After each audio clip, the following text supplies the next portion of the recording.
गरीब बेटा, बहुजन परिवार का असहाय बेटा।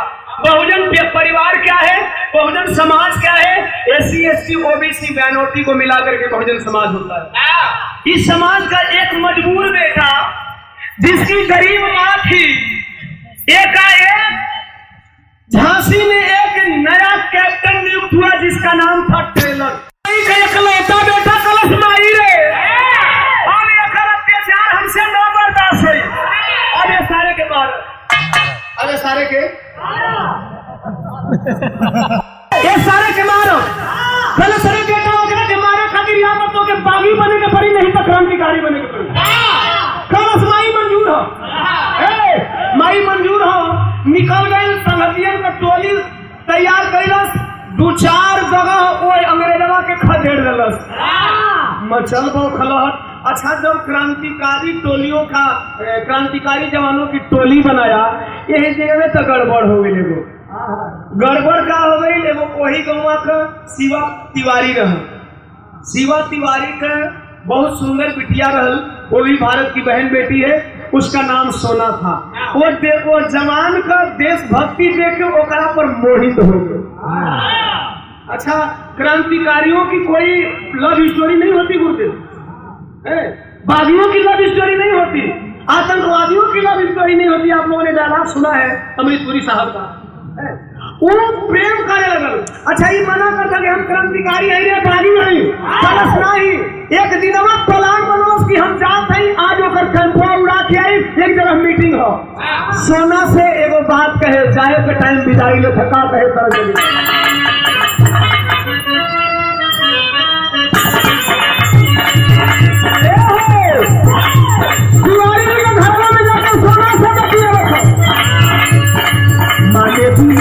सोना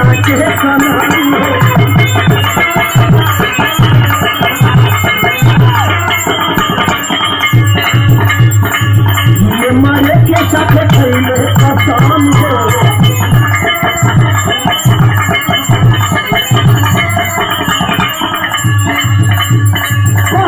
तोहरा खातिर जमाना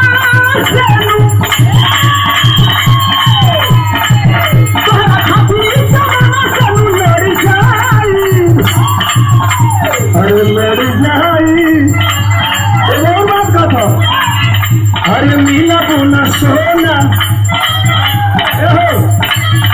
अरे मिला बोना सोना कुछ कर जाई, मेरे धोखा जानी दीवाना तो मर जाई। मिला बोना सोना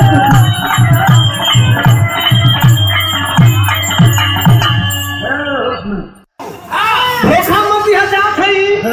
हाँ, गलत जा हो, लेकिन हमारा बात सुनो कहे, तू ही हमारे जान भर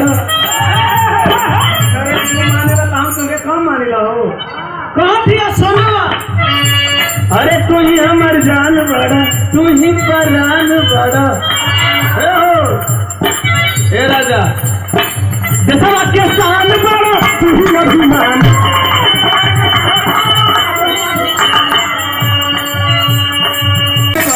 तू ही परान बड़ी, जैसा के शान बड़ी, तू ही अभिमान।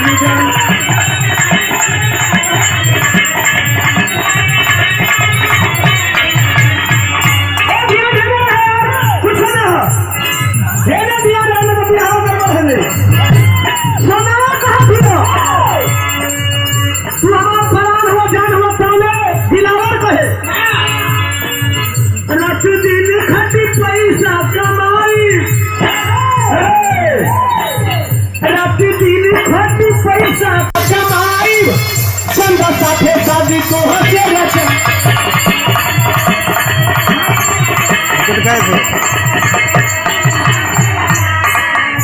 एक लड़की और आ गई, कभी जी हमें एक लड़की और आ गई चंदा। अभी सोना से बात कर रहे हैं, तब ने कहा था कि चंदा का समय दिया होता। सोनवा कलश है बाबू नहीं, घर बात बनिए। कहा तू गरीब परिवार का, कहा हम तिवारी खानदान का, कहा तो सुन।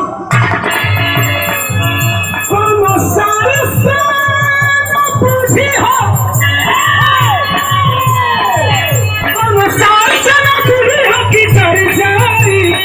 कि जाई अमीना बिना सोना कुछ पड़ जाई अरे सका जनी दिया ना तो मर जाई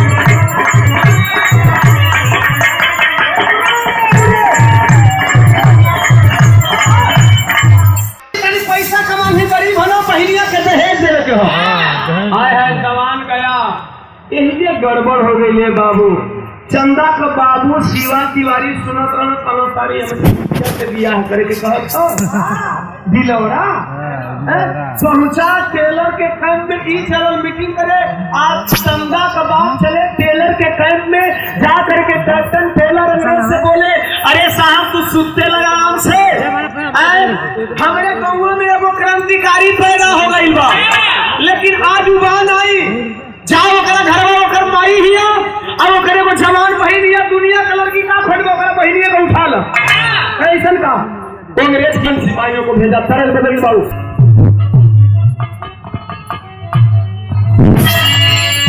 किया है बाकी हम तुमसे जुदा है के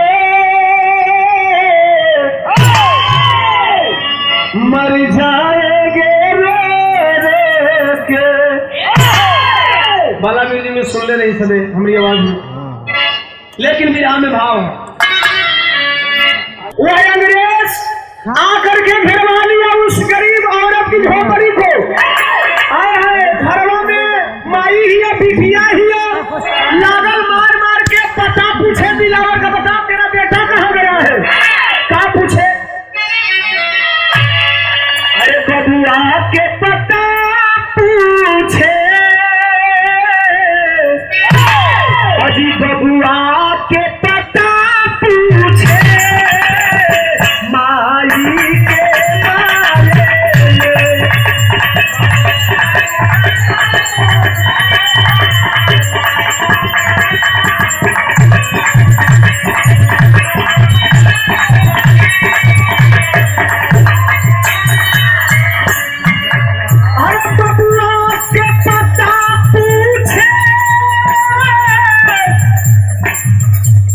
माई के मारे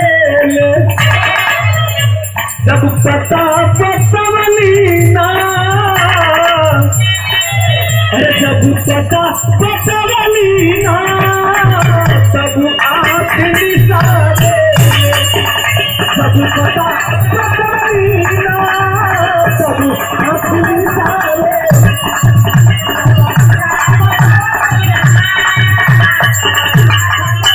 बुढ़िया माई कलश है बाबू ये भैया तो तू लोग गोड़वा पर गिर के माफी चाहते नहीं हमें मार लो मुआ दे लेकिन हम नहीं जन के हमारे लड़का कहाँ रहेला का करेला है समझ गए क्रांतिकारी की माँ है ना नहीं बताएगी एक क्रूर सिपाही उस बुढ़िया माई का अखिया निकालो चीख पड़ी वह अभागन विधवा बुढ़िया चीख पड़ी जब चीखल लिए तब का भयन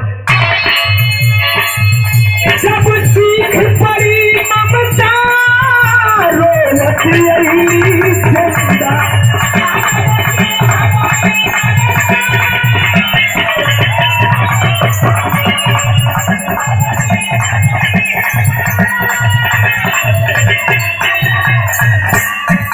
चंदा के है आप लोग जानते हैं ना दिलावर का बहन विधवा माई का एगो सुंदर खूबसूरत गुड़िया जवान बेटी जाना का बियाह करे का भाई सपना देखा वह चंदा आई है माँ की चीख सुन करके घर से बाहर आई पैरवा पकड़स भैया हो बाबू हमर माई का कसुरबा भैया पता नहीं क्या करला हम माई पिटियन के पता नहीं है पहले अंग्रेजवा करो सर तिवारी जी देख रहे भजन का चंदा के सुघराई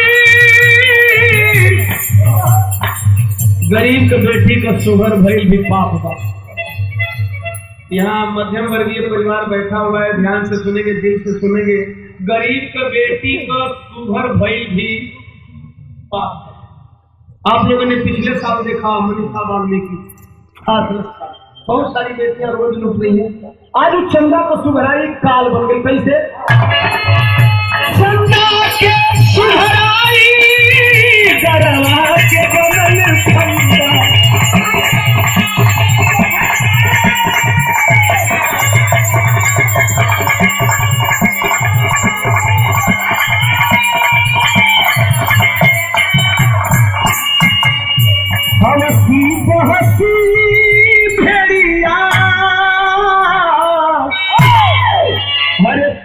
कपड़ा फारे ले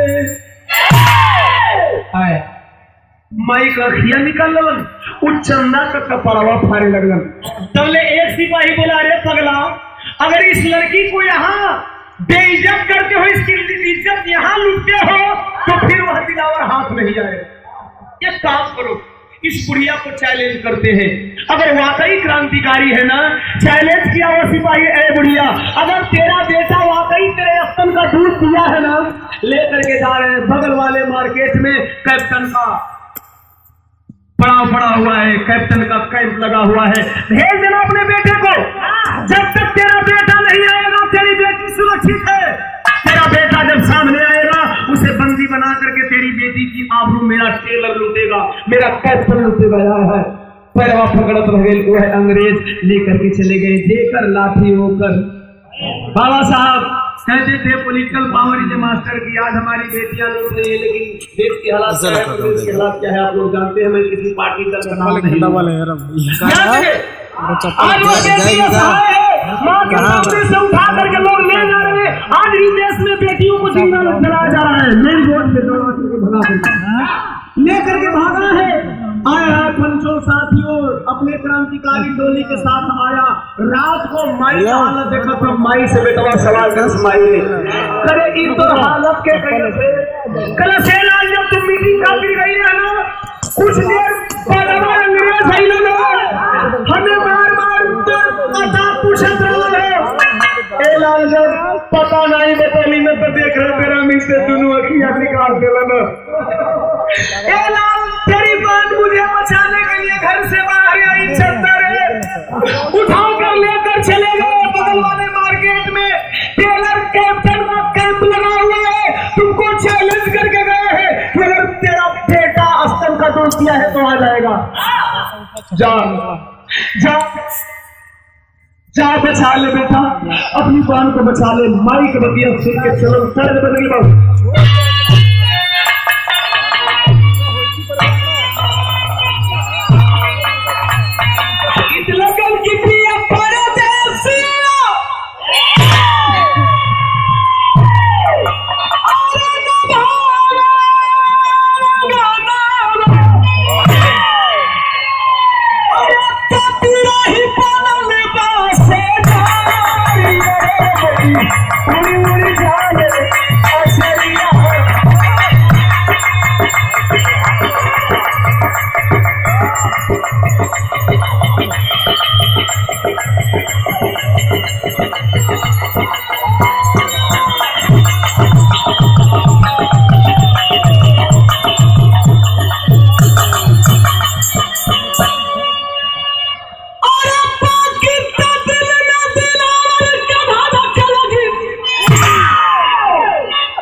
माई के बतिया सुन के जवान आग बबूला हो गया।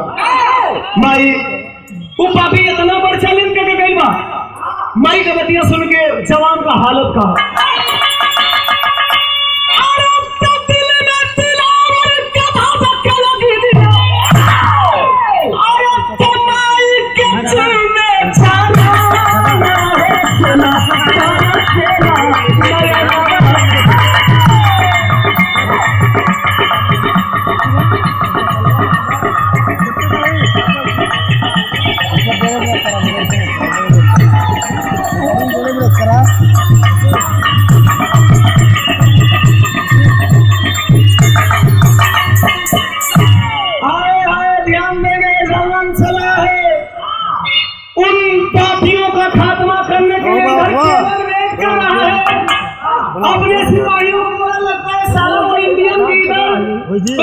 इंडियन नहीं आएगा। 5 अंग्रेजी सिपाहियों को दोबारा घर में भेजता है। अच्छा घरवा में भेजला तो बुढ़िया माई के तब तक से देखा कि दिलावर और 5 अंग्रेजन को मुठभेड़ रास्ते में हुआ। जब बीच रास्ते में हुआ ओइजा कभी भाव लिखा, अरे भाई मिट मुठभेड़ मिले गोरा फिरंगी, अरे तरल लहू में लाल किया लाल रंगी।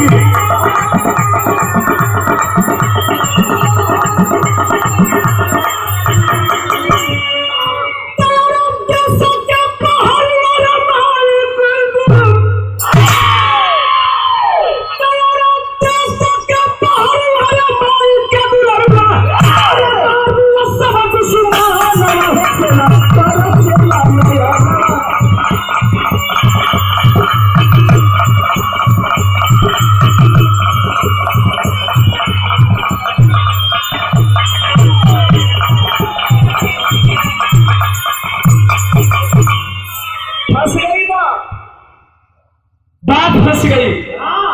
जवान 5 को मार करके सारे तुम्हारी औकात मेरी मां की तरफ फिर जाओगे। चल तेरे बाप के सामने 5 को मार करके लसिया पर रंगत आगे बढ़ल। जब पहुंचा है उस लोकल मार्केट में, कैप्टन टेलर कैंप में मौज से दारू लेकर के एकदम मौज में है। आएगा, मेरे 5 साथी गए हैं लेकर के दिलावर को आएंगे, और वह लड़की जिस हालत में उसी हालत में गनगना रही है।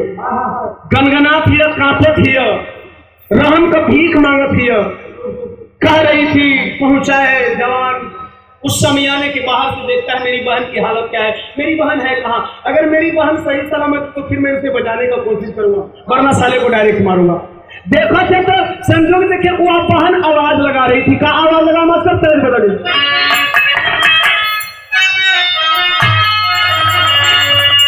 ए बच्ची तनी बढ़ जाओ।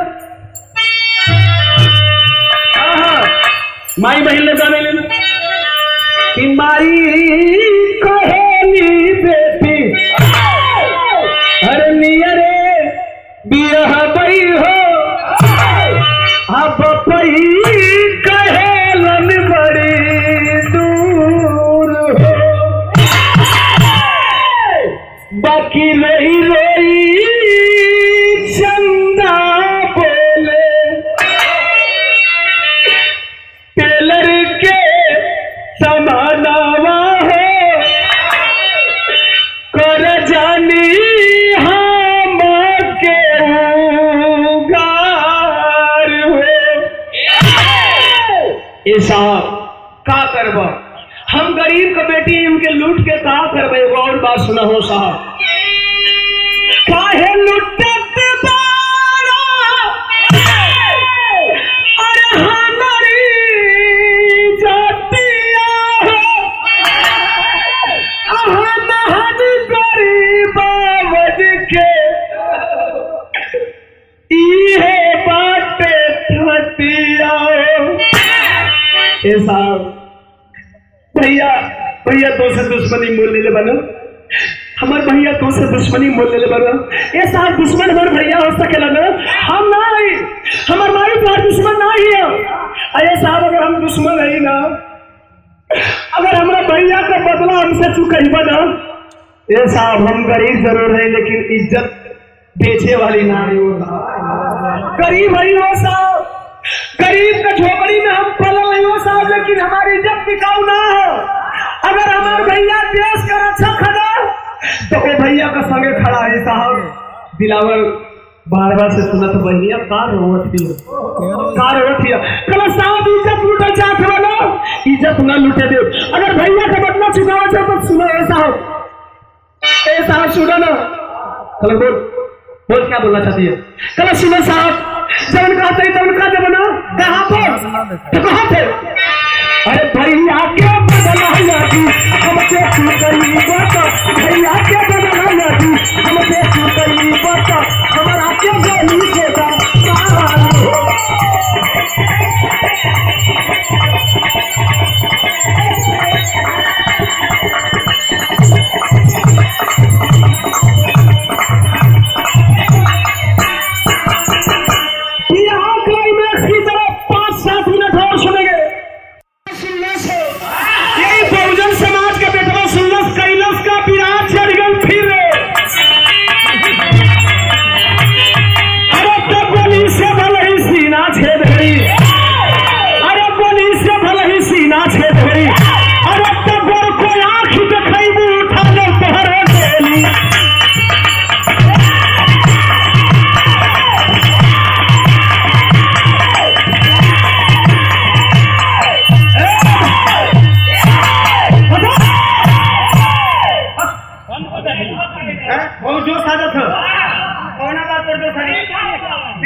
देकर वीर भाव को जो साबित हो गए हमारे हथियार लेके बॉर्डर पर जाना।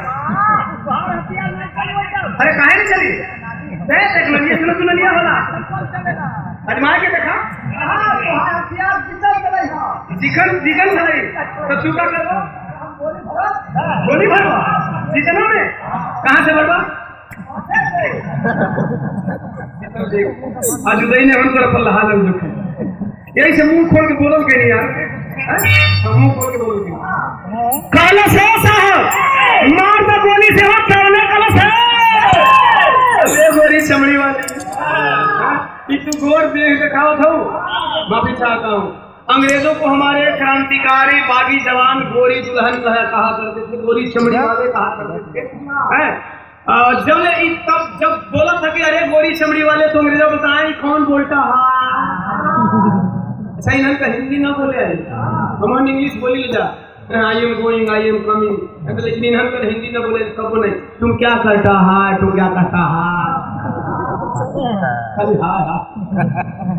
ऐसे जैसे लगे तो बाप मरल हाय आज जवान किया क्या विराट का रसायल आखिरी चरण में रखा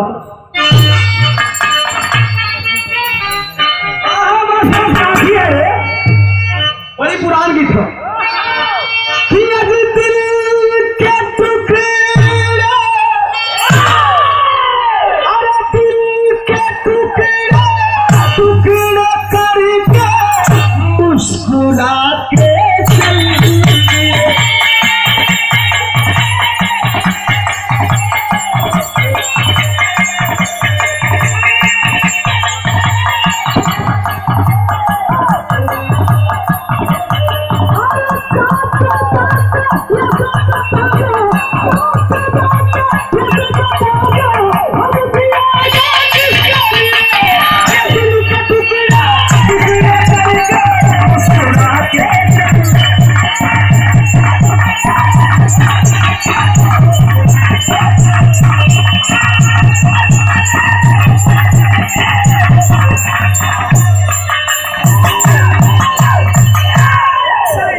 लेकिन भाव है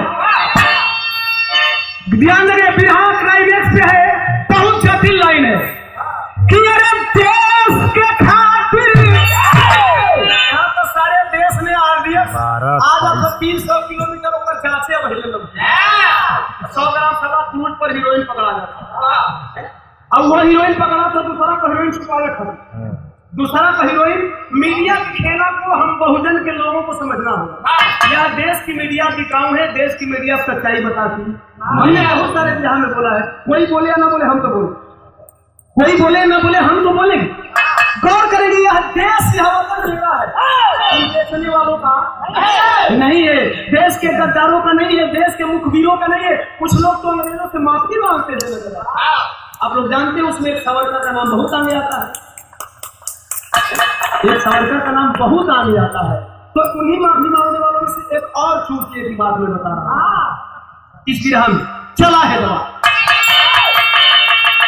कि मेरे देश के खातिर अरे देश के खातिर देश दुलारा जान हथेली पे रख लिया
आज पहली बार आवा कुछ अलग करो बोलो आओ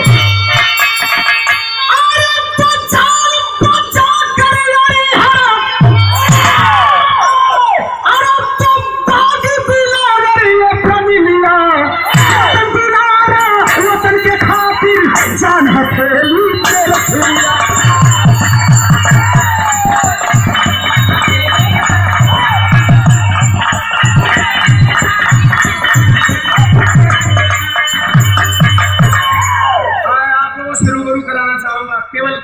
सेकेंड आप लोग का टाइम लूंगा। अरे भैया चल कैंपवा में हो 5-7 गो अंग्रेजी सिपाही के बीच में टेलर हो, दौड़ा लगन मारे टेलरवा के टाइमिंग में कल सारे वाले थे मार नहीं कार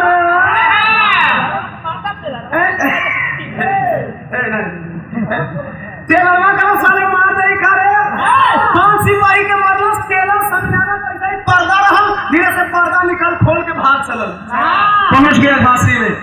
बहन को बचा करके चला है, वो जवान बचा करके चला है।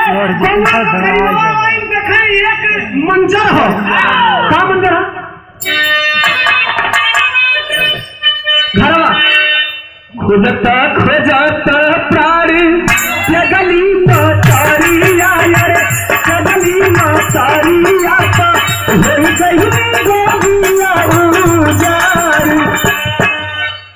अरे भी उठा के चलने कौआ के ले बगल बाबू कौआ के ले गावा तो सब ही रहना दुख मार। पहुंच गया अर्थी देखो तो दिलावर बहनिया का तरिया पर अपन कपड़वा डले हो कहता बाबू ए भैया ए चाचा तुम लोग काहे रोत रह ई केकर माई का अर्थी बा केकरे बाप का अर्थी बा केकर भाई का अर्थी बा केकरा फिर मौत हो गई हो कोई कुछ बोलत काहे नहीं थे कोई का हिम्मत ना कर सके दिलावर के कहे कि बेटा रे तोर माई मर गई।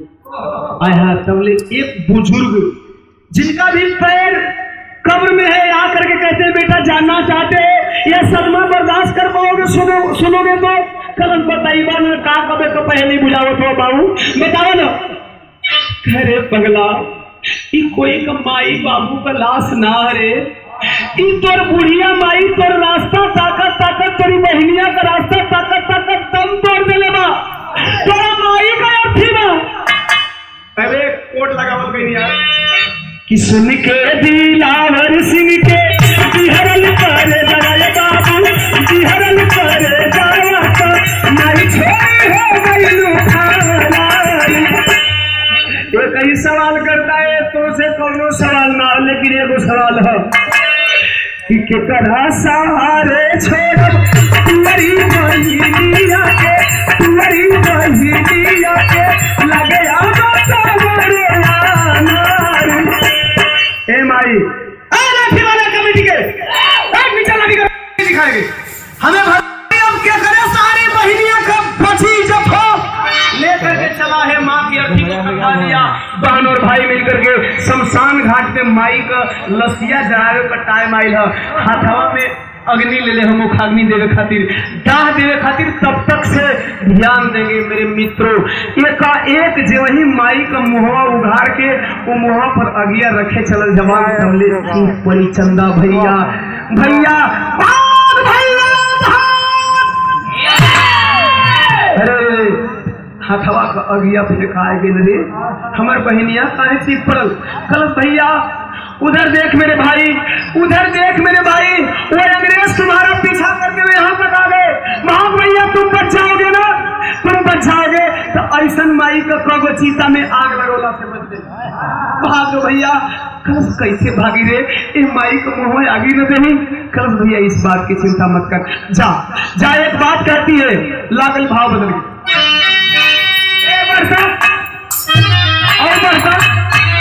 और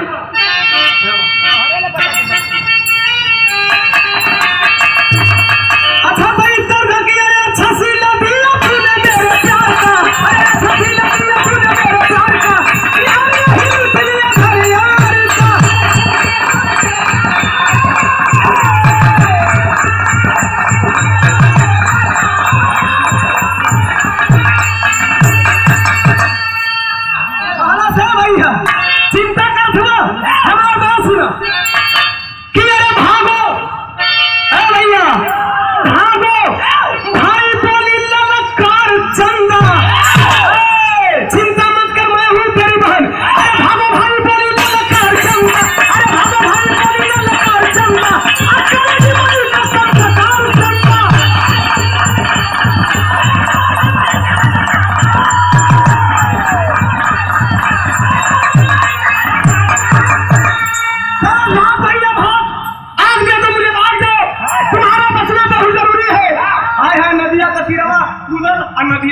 अपने गांव में निकल गई।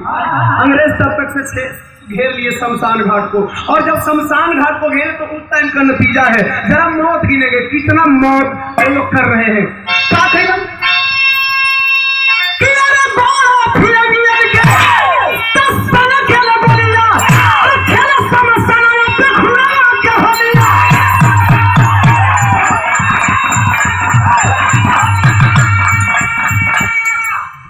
तर घेर करके शमशान घाट को जालियांवाला बाग की तरह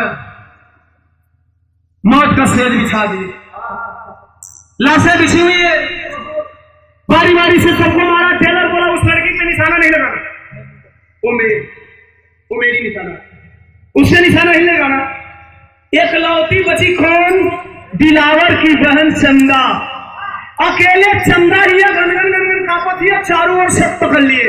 इसके बाद टेलर बोला तुम लोग खड़ा आराम करो, एंजॉय करो, अब मैं इस लड़की के साथ इसी शमशान घाट पे एंजॉय करूंगा। इसका भाई नहीं मिला, इसकी माँ की चिता नहीं जलेगी, इसके माँ की चिता के सामने मैं इसका रेप करूंगा, दोनों को एक चिता पे मैं चलाऊंगा।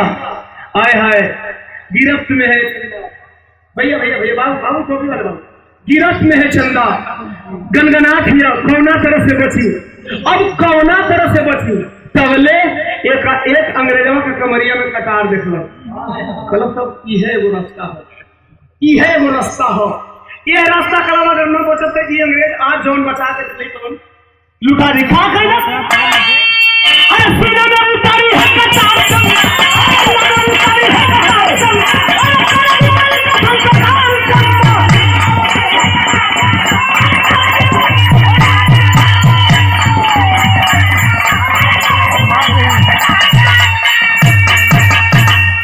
कुछ नहीं मिला, निकाली है कटार और टाँग फिर अपने गर्दन पे दे मारी। गर्दन कटने के बाद फिर कहां बची वाली हो गया। अंग्रेज बोला साला भारत की बेटी ऐसी भी होती हाँ। मैंने एकदम अगर मेन टाइम पर अपने मुंह का हाथ ना चाय समिति वाले भाई लोग प्रेम से शांतिपूर्वक मन को चाय देने का प्रयास करेंगे, शांतिपूर्वक 2 मिनट और। कल भारत की बेटी ऐसी भी करती है, एकदम मुंह से हाथ सिला मुंह तो सोच के रुक ले, तब तक से बच गई और बच गई, मार करके अपना जान ले लेती है।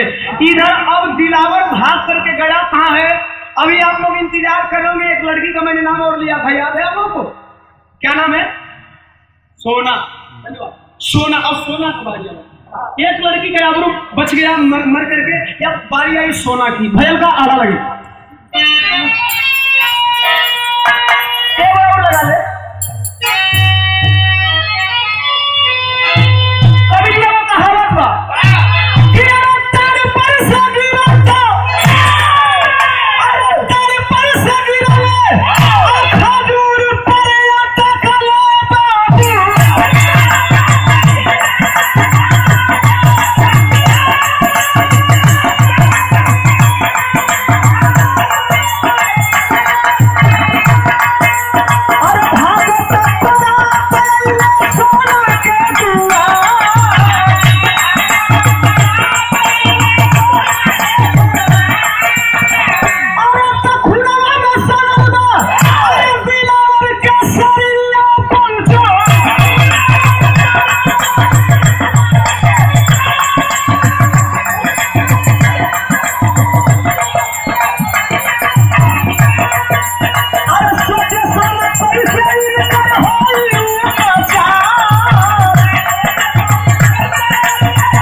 बागियों की प्रेम कहानी 1 घंटा नहीं होती, आतंकवादियों की प्रेम कहानी नहीं होती।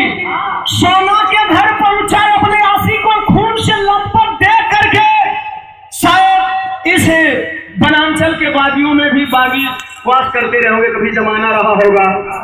क्या दौर होता है, 1-2 मिनट आपके घर की बात में बताऊंगा, जरा ध्यान से सुनिएगा। बिरहा तो बिरहा ये है, सबके दिल का दर्द है साथियों। बागियों की जिंदगी ऐसी होती है कि बहन की अर्थी उठती है और वो लोग कंबल ओढ़ करके बहन को विदाई करते हैं। उसी में कोई मुखबिरी कर देता है तो बागी मारा जाता है। और वह बागी हथियार शौक में नहीं उठाता, गरीब का बेटा हथियार कभी शौक में नहीं उठाता। हथियार उठाते हैं मजबूरी में, और मजबूर व्यक्ति अपनी आत्मरक्षा के लिए हथियार उठाता है। अपनी बहन की शादी में आता है, मुखबिरों द्वारा मुखबिरी करके मरवा दिया जाता है। अपनी बहन के शादी में छुपे छुपे आता है, अपनी माँ की अर्थी में कभी कभी शामिल नहीं होते हैं। आया है लखपत आया है, सोना देखिए रे बाप रे बाप। दुआर है वो घर है, वो दुआर है। तिवारी जी तनी बड़ परिवार को एगो दुआर है, वो घर दुआरवा पर लेके बंद कर लिए रूमों में कलश की। ये हालत क्या बना रखे हो दिलावर? पहले दिलावर तुम किसी तरह से प्राइवेट डॉक्टर को बुलाओ, एकदम सॉरी किसी को जानकारी नहीं होना चाहिए कि दिलावर घायल तुम्हें तेरे घर में आया है। लखपत खून से ओकरा दिमाग ना काम कर तो सोना की उसका राशि का उसका पति है, होने वाला पति आज राशि एगो काम कर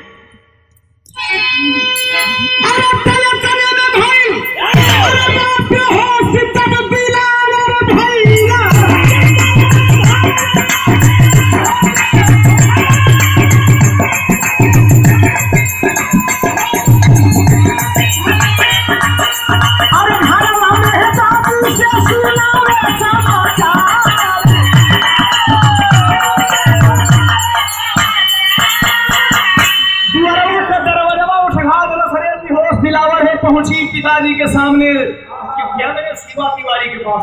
बाबू से कुल बतिया बदौलत बाबू और दिलावर घायल हो गए हन। आपके पता ना कि हम दिलावर से बहुत मोहब्बत करेला, हमने दिलावर के बचाला। कोई के जानकारी ना होगा कि दिलावर घायल हमारा घरे में होवन, बाबू बचा लो ना। कलश अच्छा हो तो साले सनकले है गरीब के बेटवा कि हमारो बेटी कम ना सुन। कलश ठीक है बेटी, एक काम कर बेटी, तू क्या कहना चाहती है? कहे मेरे दिलावर को पिताजी बचा लीजिए, मैं आपके आगे हाथ जोड़ रही हूँ। कलश ठीक है, जा तुम दिलावर का देख रेख करो, मैं डॉक्टर बुलाने जा रहा हूँ। जो वही धारावा का दरवाजा से बाहर भाई तबले कनवा खड़ा है। बाबू अपनी दुल्हन से कुछ बतियाओ तो, शिवा तिवारी अपनी औरत से कुछ बतियाओ तो। का बतियाओ बाबू? हाँ बतियाओ।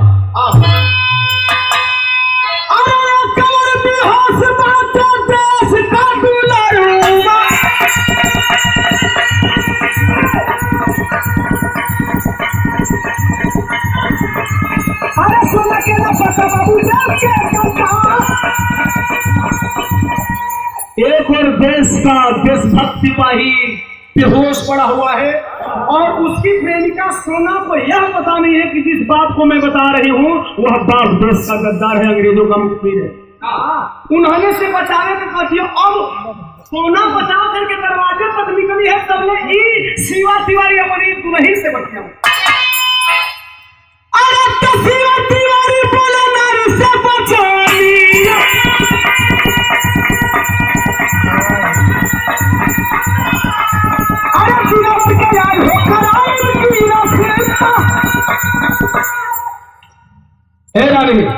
अरे बड़ी मौका से मेरा दुश्मन आ गया रे, हमारी बेटी से मोहब्बत करता है, मेरे आंखों का किरकिरी बना हुआ है, इसे आज पकड़वा दूंगा, इसे आज अंग्रेजों के हाथ पकड़वा दूंगा। सोना को पता भी नहीं चलेगा और अंग्रेज पकड़ कर लेकर जाएंगे और मार देंगे, या सूली पे चढ़ा देंगे, या फांसी पे चढ़ा देंगे, या इनकाउंटर कर देंगे।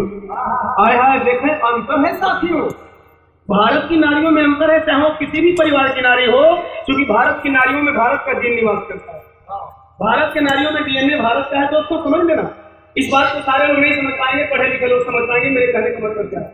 भारत के नारियों में डीएनए भारत का है, तो आप देशद्रोही हैं।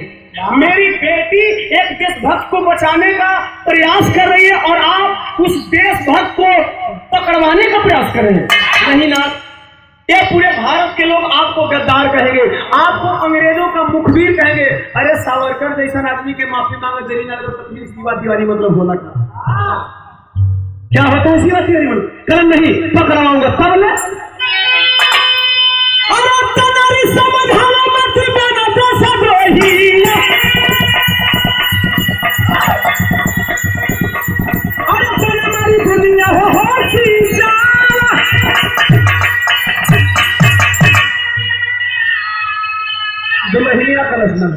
नहीं साहब, नहीं साहब, ऐसा मत करो साहब, मत जा।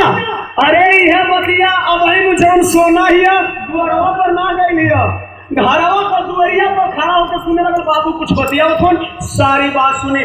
औरत मना करे या पति करे, मैं पकड़वाऊंगा। अरे पिया तहरीर से बाहर करना चाहता है, तब तक से खड़ी हो गई सामने सोना। हम तिवारी तरीके अंग्रेजों को मार बन गई है, बंदूक पर एकदम खुटिया पटांग के खड़ा हो गए। शिवा तिवारी कल बेटी बेटी ए बंदूक है, कल मुझे पता है बंदूक है, कल बेटी से गोली छूटती है, मुझे पता है मैं गोली छोड़ूंगी। कल तू गोली छोड़ेगी तो गोली तेरे बाप के सीने पे लगेगी। कल बाबू अब थोड़ा सीने में गोली दागे हमारे मनोवे कर बात फंस गई, बात फंस गई। तुम्हारा सिनेमा पर गोलियां दागे का मन में करो था। कल से क्या पक रही है? तू सुना था वो अलग ना पकटी कहे तब बता रहे थे सोना देखा है। एक बेटी पर चंदा थी, एक बेटी सोना। बता रहा हूं, एक बहन थी, एक होने वाली पत्नी है। यह अपने बाप से कह रही है।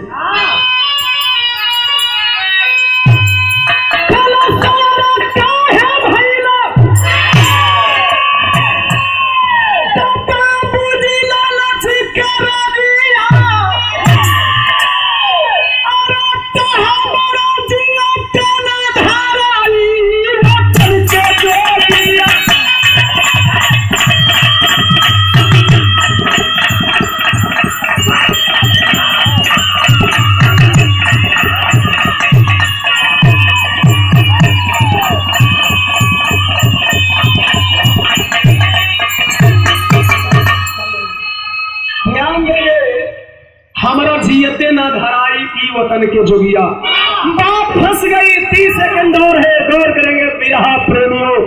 तान के कलश मार दे। अरे पहले माई का चेहरा ना से लग रहा सुनो बाबू, ये कहीं चीज हमके रोका था, का रोका था? कलश ये भालो याद हमारा हाथ है, विधवा बनी माई। माई कलश का करिए, का करिए विधवा हम क्या? तू विधवा बनेगी? कलश माई देश खातिर कुछ नहीं करे। कलश तो विधवा बनाएगी? मेरी बेटी होकर के अपनी माँ को अपने हाथों से विधवा बनाएगी? कलश ताली बजा दो।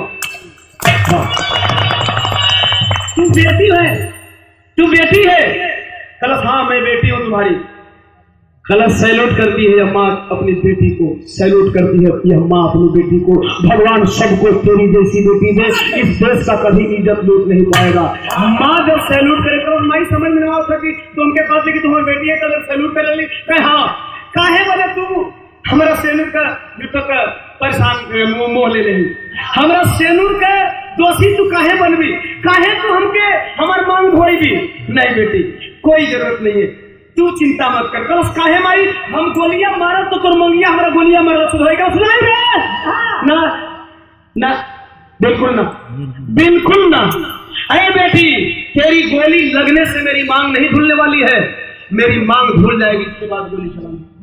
मेरी मांग भूल जाएगी इसके बाद गोली चलाना। कलश दे ए सोना देख देख मंगिया का सिरका मिटा देनी रे। ऐसा गद्दार पति का भैया से बेहतर बा कि हम जीवन भर राण बन के जिए, लेकिन ऐसा पति को भैया का कोई जरूरत ना बा। अरे बिटिया सोना कलश बाहर माई बार ये करीब बात जब माई जो है कि मंगिया का सिरवा मिटौला सो उ लइकिया का के न सुनवा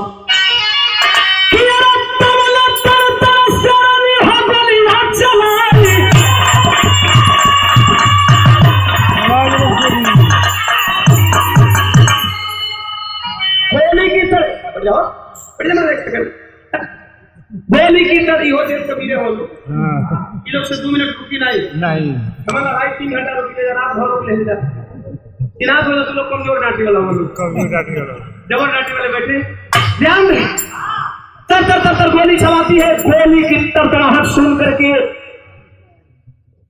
दिलावर की नींद सॉरी बेहोशी टूट गई और जब उठा है आई भागन घरवा में तिवारी के घरों में होता देखा कि हाथ में सोना बंदूक ली है, नीचे गिर करके शिवा तिवारी तड़फड़ा रहे हैं। वह माई का मंगिया का सिलवा निकल है। पूछे ये क्या है किरण? ये क्या है? सोना ये क्या है? ये क्या कर रखी हो? कहना से साहब अब कुछ ज्यादा पहली मत पूछा न बुझावा हम इन्हें मार दे रही कि हमारे बाबू होता है। कहे कि ई तो पकड़वाए तो अंग्रेज कहाँ थे? कहे तो पकड़वाने की होती कलश तू हमारे से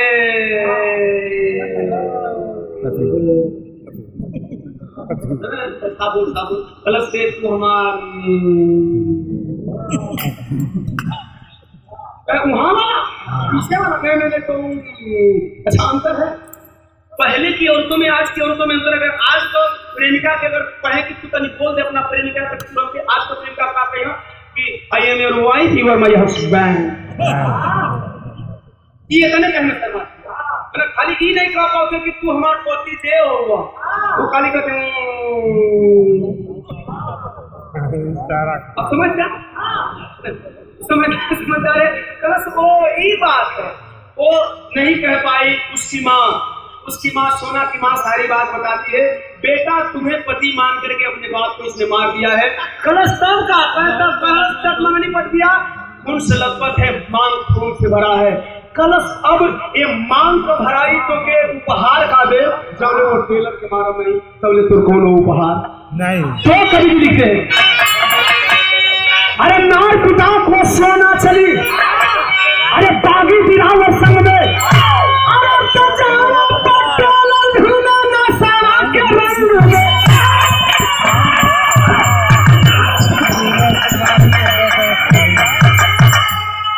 ध्यान देंगे दोनों पति पत्नी बगल में पिस्टल खोजे पहुंचे झांसी में वह टेलर जश्न मना रहा ऐसा ही पार्टी मना था थोड़ा वीआईपी आदमी का स्पेशल पार्टी हो रहा है भीड़ सिग्नल है 50 मिल के पार्टी मना लो सर है ना। अब पार्टी चलो था वो दारू इंग्लिश दारू पी के एकदम लुंड है करा आज मैं लुटे बच गया आज मैं लुटे मैं लुटे बच गया वो लुटना ही चाह रहा था है ना। अंतिम नाम में हो लड़की अपने बात के अच्छा तब करे अभी थोड़ी चढ़ी कोई पिला के मुझे और चढ़ाए अच्छा तबले एक साइड से दिलावर और एक साइड से सोना पहुंच के कान के बगल में पिस्टल लगा दिए नशा में अपन सुमो के का होता है ना। अच्छा दोनों कान के बगल में पिस्टल लगाया है अभी झूम के कर रहा है अबे मैं दारू पिलाने को बोल रहा हूँ तो दारू मैं पियाऊं नशा तुम सबको हुआ ये बताओ दारू मुंह में पिलाई जाती है गान नहीं समझ लो कान में दारू दिलावर बोल रहा है कि शाम क्या बोले मैं को समझ नहीं पा रहा कहाँ पे होता सारा ब्लडी बोल मैंने तुम्हें बोला ना कि दारू मुंह में पिलाई जाती है कान में तो उसको पता है कि दारू की पिस्टल का डाली है तो है कलर 18 साल छोड़े जाके मैं सही से पिलाता अरे कुल जुमा दोस्त तो ले कैलाश का है अरे तुमने मार पापी का अरे तो जब प्रलय जाहिम की लगिया अरे तो हमारा जीवन तन धारी वतन के जोगी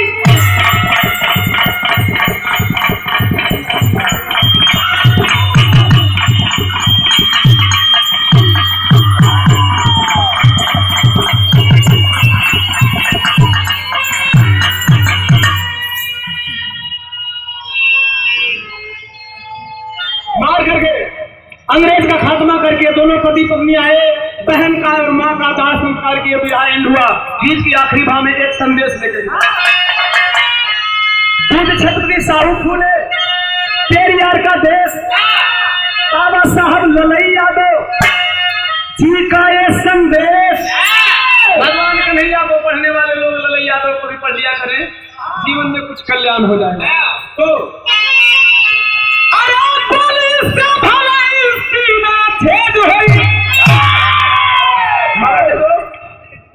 कभी जी जल्दी आ जाए जल्दी बस ये लोग